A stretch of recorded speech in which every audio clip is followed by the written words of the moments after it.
Welcome into Rogue Football. I'm your host, Jordan DeLugo. Thank you so much for tuning in. Today we are tackling the New York Jets. Are they a playoff team in 2023? First, I'd like to remind you, hit that like and subscribe button, notification bell so you don't miss a show on here. Really appreciate you tuning in. Really appreciate your support out there. Trying to get to 1,000 subscribers as fast as we possibly can, get this channel monetized. Without further ado, let's dive into it. The New York Jets, they have not made the playoffs since 2010. Obviously, Jets fans are hoping that they can turn that thing around in 2023, and the addition of Aaron Rodgers should certainly help in that regard. He is the biggest offseason storyline, managing to land him in a trade with the Green Bay Packers.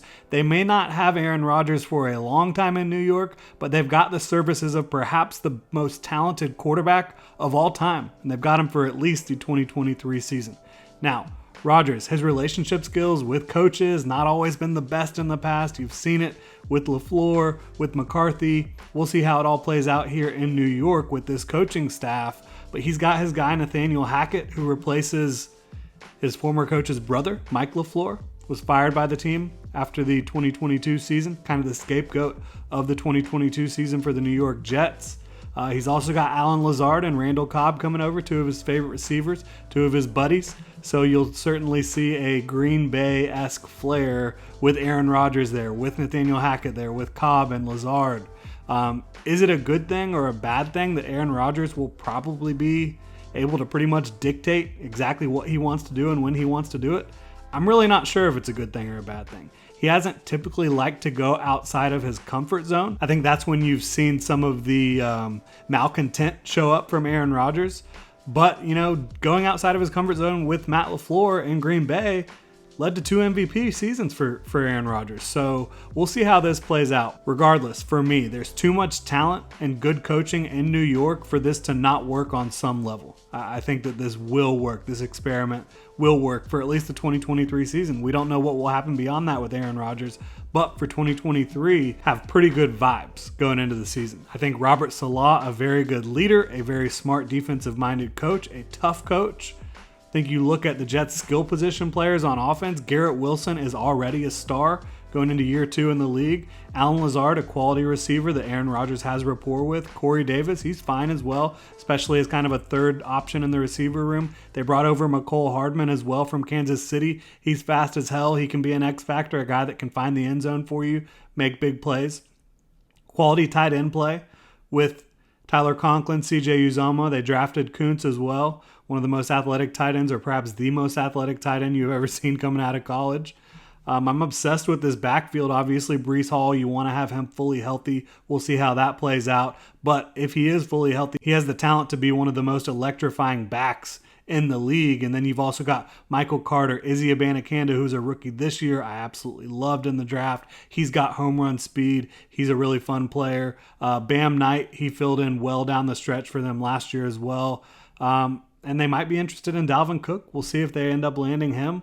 That would be absolutely insane, the amount of talent they would have in the backfield if they do land Dalvin Cook. But even without him, this is a really, really solid backfield with guys that can do different things for you. I think can get the job done in a lot of ways. The offensive line has the talent to hit in a big way. They've dealt with injuries. I think the biggest question really, Mekhi Becton, how healthy will he be? Dwayne Brown's coming off the shoulder surgery. I think that Brown will start at left tackle, Becton probably at right tackle. If those guys are on the field, you feel really good about that group. You really like your interior of your offensive line too. Strong interior group with Joe Tippmann added to the mix at center. Maybe he can take over for Connor McGovern. You've also got Laken Tomlinson that you brought in. You've got Elijah Vera Tucker, one of the best young guards in the league today. Billy Turner is your swing tackle. I think you could definitely do worse as your swing tackle behind Becton and Brown. And with those two, you kind of figure that the swing tackle probably will have to play at some point. You could also put Elijah Vera Tucker out there at tackle if you need to.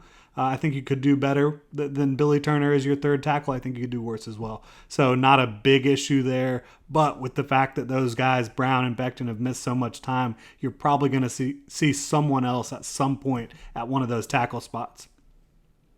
What exactly will this offense look like scheme-wise? For me, I'm not entirely sure.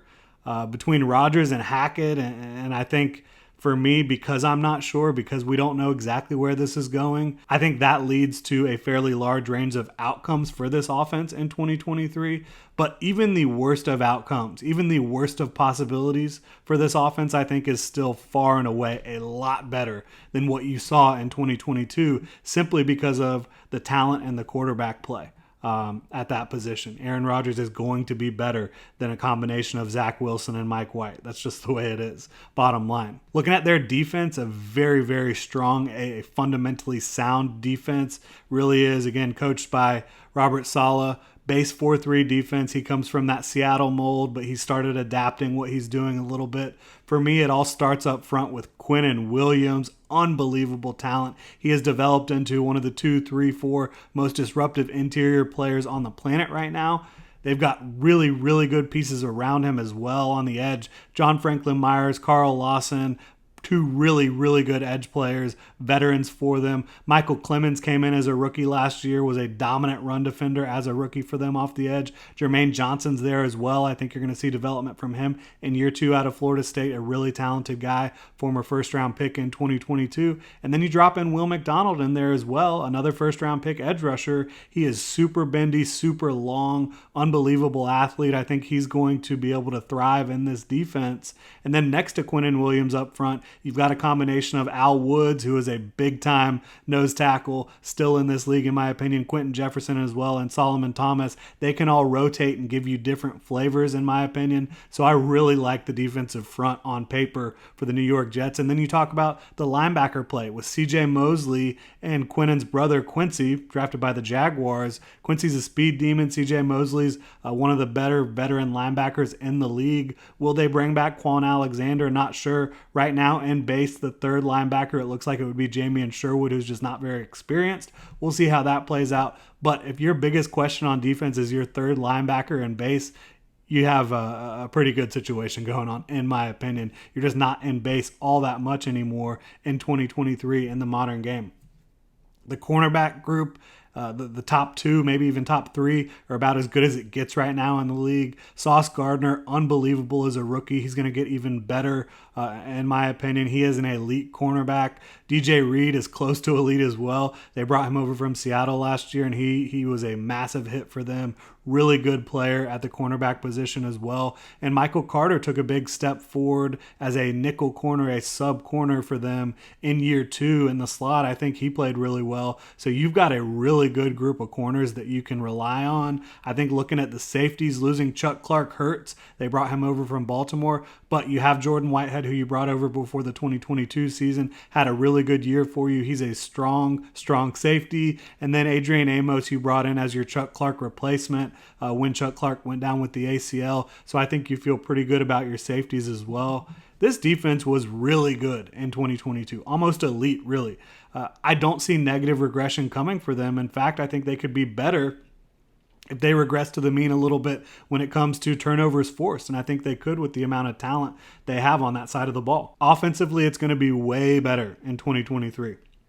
This team was 7-9 last year with awful to mid quarterback play from week to week. Rodgers throwing to this group of receivers with this running back room and offensive line that has the talent. I like it a lot.